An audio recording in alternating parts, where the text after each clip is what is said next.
প্রতিবেশী দেশকে বলবো, আপনারা নিজের চরকায় তেল দেন, আপনারাও শান্তিতে থাকেন, আমাদেরকেও শান্তিতে থাকতে দেন। সব চেঞ্জ করা যায়, প্রতিবেশী চেঞ্জ করা যায় না। আমাদের ল্যান্ড তাদের ল্যান্ড, পাশাপাশি।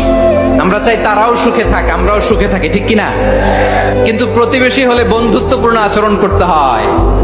প্রতিবেশী যদি বন্ধু না হয়ে প্রভু হতে চায়, এরকম দানব প্রতিবেশী কেউ চায় না।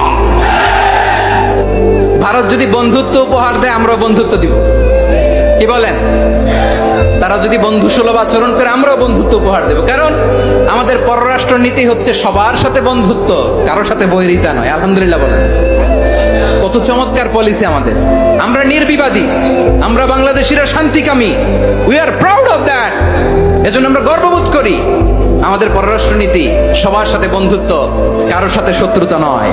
তাই প্রতিবেশী দেশকে বলবো, আমার ভাইয়েরা, আপনারাও আমাদের ভাই।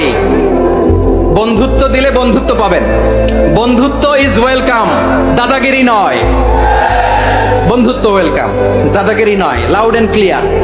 ভারত যদি বন্ধুত্ব দেখায়, বন্ধুত্ব পাবে।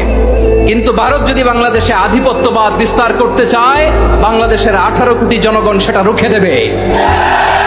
ভারত যদি গৌর গোবিন্দের ভূমিকায় নামতে চায়, দেশের 18 কোটি মুসলমান শাহজালালের ভূমিকায় নামবে।